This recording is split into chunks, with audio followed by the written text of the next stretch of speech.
ever heard of Matthew's protocol? So this will jump over into our topic for the week, so you'll hear more about this in a second. But Dr. Matthew is a doctor, and he came up with an idea because he was seeing lots of kids with a diagnosis called disruptive DMDD, dysregulated. Oh gosh, hang on, I always forget DMDD. It stands for Disruptive Mood Dysregulation Disorder. So y'all, one of the reasons why I have trouble remembering it is because that came out in the most recent, not this most recent DSM, but the one before it.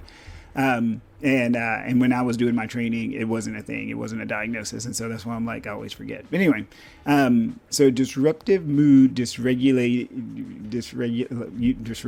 disorder. There's no set treatment for it. So like in other diagnoses in anxiety and depression, we have a pretty set protocol that all psychiatrists are taught.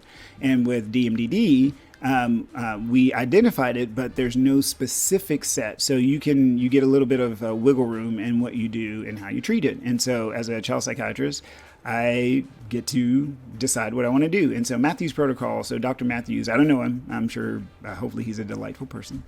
But he put together a list of ideas that he's used in working with kids with this particular disorder that that came to him or that were diagnosed with this disorder, and he feels that it works. And so this was brought to my attention by a parent because they were like, "Hey, have you heard of this?" And I was like, "Well, I haven't. Tell me about it." So they sent me the information and I read through it. And the good thing about these types of protocols, or the good thing about these types of ideas, is that it shows that psychiatry is a growing field. It is an infancy field because we're constantly learning and adapting and changing and coming up with different strategies. And so there's no one right protocol or one right theory for every situation in psychiatry, which is also what makes it a little bit tricky.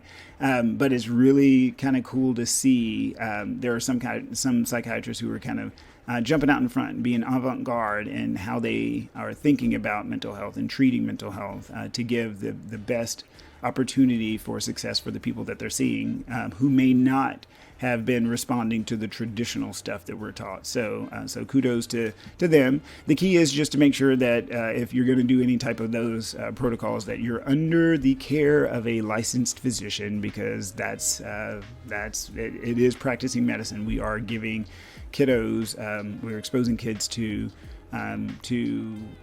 chemicals, and we want to make sure that you're doing that under the care of a physician. So think it through. And again, I don't really have an opinion about if it works or not, because again, this is all very avant-garde, and everybody's situation is different. So that's why I'm not going to say don't do it or do it. The key is talk to whoever your psychiatrist is to learn more about that. So